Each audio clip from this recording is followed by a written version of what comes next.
எப்பவும் போல தான் காலையில் எழுந்துச்சுன்னா சரி இன்றைக்கி டிஃபன் திங்க் பண்ணுவோம், தோசை போட்டு சாப்பிட்டுட்டு காலையில் கிளம்பிடலாம் ஆஃபீஸ்க்கு அப்படின்னு நம்ம நினைப்போம். ஆனால் கரெக்டாக அந்த டைமில் தான் மக்கார் பண்ணுவாங்க. நிச்சயமாக அந்த டைமில் தான் கரெக்டாக தோசையே வராது.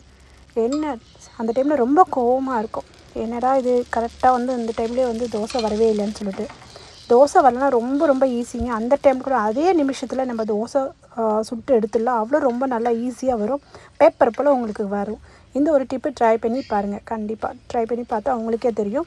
ஏன்னா இந்த இது நான் ட்ரை பண்ணனால எனக்கு நல்ல ஒரு திருப்தியாக சாப்பிட்டுட்டு போய் லஞ்ச் பாக்ஸ் கொடுத்த மாதிரி ஒரு ஃபீலிங்காகவும் இருக்கும் நம்மளுக்கு. வாங்க ஃப்ரெண்ட்ஸ், அது எப்படி பண்ணுறது பார்க்கலாம்.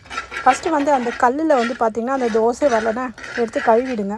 கழுவிட்டு திருப்பியும் நல்லா தேய்ச்சி கழுவிடுங்க. அந்த டைமில் நல்லா தேய்ச்சி கழுவிட்டிங்கன்னா நல்லா ஃப்ரெஷ்ஷாக இருக்கும். அது கல் வந்து நல்லா சூடான அப்புறமா கல் உப்பு நல்லா போட்டு 4 பக்கம், அதாவது நீங்கள் எவ்வளோ பெரிய தோசை போடுறீங்கன்னா அவ்வளோ ஒரு பெரிய தோசைக்கு நல்லா உப்பு போட்டு நல்லா வறுத்து எடுத்துருங்க. நல்லா பொன்னிறமாக ஒரு மாதிரி ப்ரௌன் கலரில் வந்துடும். அந்த டைமில் அப்படியே ஷிங்கில் கொண்டு போய் அந்த சுடைய தண்ணி ஊற்றிட்டிங்கன்னா அது ஃபுல்லாக கம்ப்ளீட்டாக கிளியர் ஆகிடும். திருப்பி நீங்கள் அகெயின் வந்து பேன் வச்சுட்டு திரும்ப ஒரு சின்ன ஒரு புளி எடுத்துக்கோங்க. புளி எடுத்துக்கிட்டு நல்லா ஒரு 2 ஸ்பூன் அந்த பேனில் ஊற்றிட்டு புளியை வந்து நல்லா தேய்ங்க. தேய்ச்சிட்டு அப்புறமா பார்த்தீங்கன்னா உங்களோட பேன் வந்து நல்லா புதுசாக இருக்கும். அகெயின் அது மாதிரி நல்ல தோசை பார்த்தீங்கன்னா நல்லா பேப்பராக வரும் உங்களுக்கு. ஃபஸ்ட்டு தோசை வந்து கொஞ்சம் ஒரு மாதிரி வந்தாலும் 2வது தோசை 3வது தோசை பார்த்திங்கன்னா நல்லா பழகிய போல் உங்களுக்கு அவரோட ஃபீலிங்கோட நல்லா கிளியராக கிடைக்கும் உங்களுக்கு.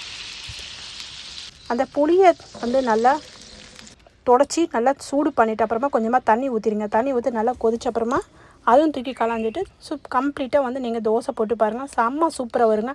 இந்த டிப் உங்களுக்கு கண்டிப்பாக யூஸ் ஆகும். முக்கியமாக வந்து வேலைக்கு போகிறவங்களுக்கு கண்டிப்பாக இது வந்து யூஸ்ஃபுல்லாகும். ட்ரை பண்ணி பாருங்கள், நீங்கள் பார்த்தாவே உங்களுக்கு தெரியும், அவ்வளோ ரொம்ப ஈஸியாக இருக்கும். இந்த தோசையோட அடுத்த தோசை பாருங்கள், நல்லா கிளியராகும். நீங்கள் கரண்டி வச்ச உடனே உங்களுக்கு வந்து அவ்வளோ நல்லா பேப்பர் அப்படியே மேலோட்டு வந்துடும் உங்களுக்கு. ஃப்ரெண்ட்ஸ், இந்த வீடியோ பிடிச்சிருந்தா கண்டிப்பாக லைக் பண்ணுங்கள். தேங்க்யூ ஃபார் வாட்சிங். கண்டிப்பாக ட்ரை பண்ணி பாருங்கள்.